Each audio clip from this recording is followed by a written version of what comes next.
Bienvenue aux Petites Jasettes pédagogiques.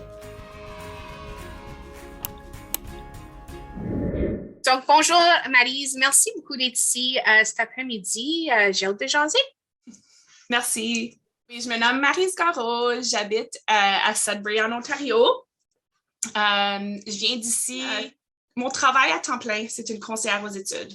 Alors, je travaille au milieu universitaire. J'appuie les étudiants dans leur transition à l'université. Je suis passionnée d'appuyer et d'accompagner les étudiants. J'aime bien mon travail.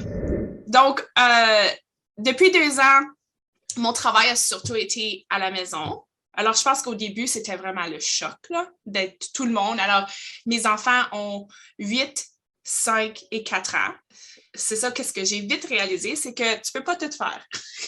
Donc, tu peux pas être employé à temps plein, gérer la maisonnée et l'apprentissage virtuel des enfants. Dans la vie, on a une série de balles, puis on est en train de les jongler.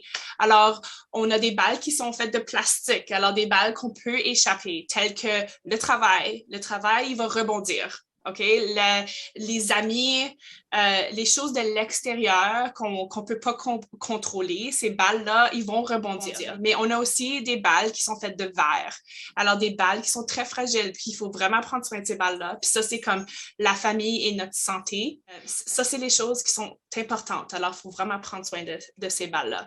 Il ne faut pas les échapper. Il ne faut pas les échapper! Il faut pas les échapper! Quand je pense à ma vie avant, on était occupés. Alors, on était dans le roulement des choses, des activités, au moins 3 fois par semaine en famille. On était occupés. Alors, on avait toujours des choses en famille.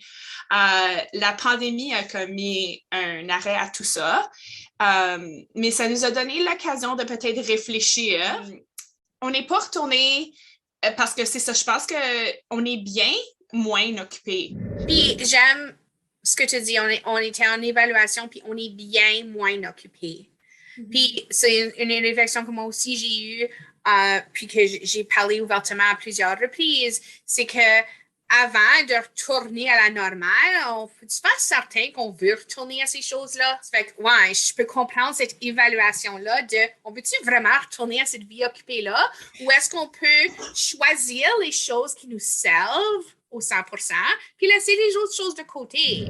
Alors, on a fait comme une carte de tous les parcs à Sudbury. Puis on a commencé à faire comme, tu sais, check it off à chaque fois qu'on faisait un parc, puis c'était comme une petite aventure. Alors, comme on a essayé de trouver des différentes stratégies pour juste rester actif, mais être plutôt juste en famille. Donc, peux-tu me parler un peu de ça? Qu'est-ce que tu fais pour prendre soin de toi? Qu'est-ce que tu fais pendant ces 2 années-là pour prendre soin de toi dans ces situations difficile. Ouais. Puis ça n'a pas été toujours facile. J'ai dû prendre un recul comme pour ma santé mentale. J'ai arrêté de travailler pour un 3-4 mois parce que j'ai fait un burn-out.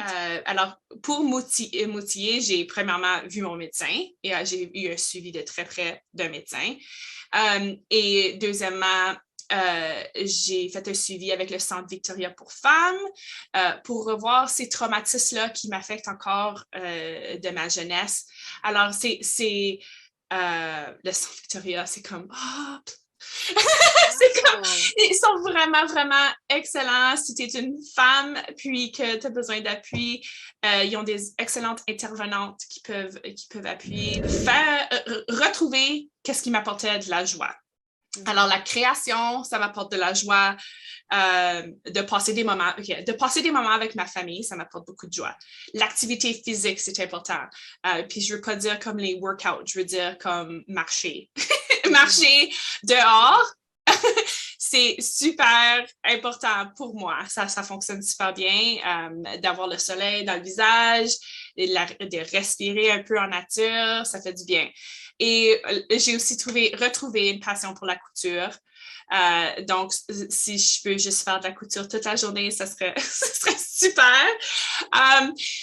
Alors, c'est ça, je prends soin de moi petit à petit. Une chose aussi, c'est d'arroser les fleurs et non les mauvaises herbes. OK? Ça, c'est ma conseillère. Puis ça reste toujours avec moi. Alors, comme, surtout au milieu du travail, des fois, on a des temps plus difficiles, des tâches peut-être qui nous amènent pas autant de joie. Si on peut, on les fait pas. Mais s'il faut les faire, c'est juste de dire, OK, comme, je fais ça ici, mais je mets le focus sur les fleurs, alors les belles choses dans mon travail.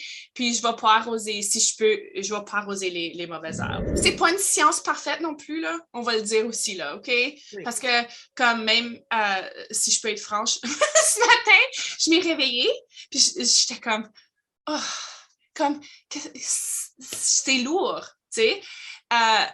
C'est correct, ça. Je pense qu'il faut comme reconnaître que nos émotions, puis comment est-ce qu'on se sent, c'est bien, mais c'est ça, il faut comme le reconnaître, puis ensuite dire, OK, tu peux l'accepter, tu peux dire, OK, c'est comme ça en ce moment ici, mais ça ne veut pas dire que ça va être comme ça pour toujours. Mm-hmm. C'est ça, on essaie de changer les idées, mais c'est correct aussi de comme il faut valider comment est-ce qu'on est aussi là parce que c'est pas toujours rose. Non, c'est pas évident. Non, puis tu sais on met une grosse emphase sur reconnaître les émotions chez les enfants et les appuyer dans leur autorégulation, dans leur résilience, etc. Mais il faut ça part de nous. Si on peut pas être modèle là-dedans, si on peut pas leur montrer comment on gère, puis que des fois c'est pas toutes des journées parfaites, mais comment est-ce que je gère cette journée moins parfaite là? On est modèle de ça aussi. Ouais. Ça fait que je trouve ça vraiment intéressant que comme conseillère, tu as vu une conseillère. Donc, tu sais, comme... Yeah. Right? Mais, puis je veux mettre une emphase là-dessus parce que c'est très important. Comme même les conseillères ont besoin des conseillères. C'est important de reconnaître quand j'ai besoin. Comment est-ce que je peux être une bonne conseillère si moi, je suis pas bien. Puis en ce moment, actuellement, je viens de commencer un programme. C'est entre le Centre de santé communautaire et le Centre Victoria pour femmes. Je fais un programme, c'est 5 semaines, puis c'est une séance une fois par semaine de comme 1 heure, 1 heure et demie. Puis c'est la guérison par les arts.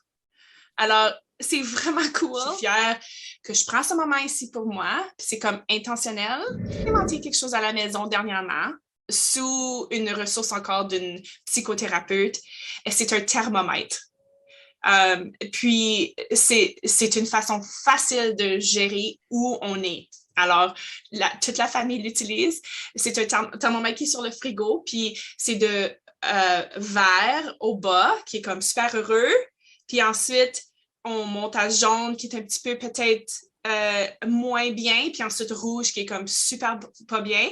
Puis au lieu de verbaliser, parce que c'est ça, alors une des façons qu'on s'exprime, c'est verbal, puis c'est celui qu'on s'attend toujours que les enfants vont être capables de s'exprimer au niveau verbal, mais c'est pas facile. Parce qu'il y a même des adultes qui sont pas capables non plus, right?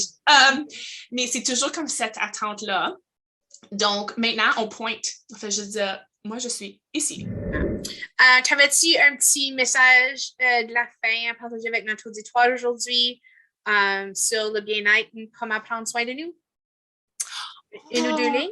C'est tellement important, comme nous sommes imparfaits, mais c'est correct, puis on est toujours en apprentissage, nous autres aussi. Alors, il faut juste que tu sois, en premier, il faut juste que tu sois gentil envers toi-même. S'il vous plaît.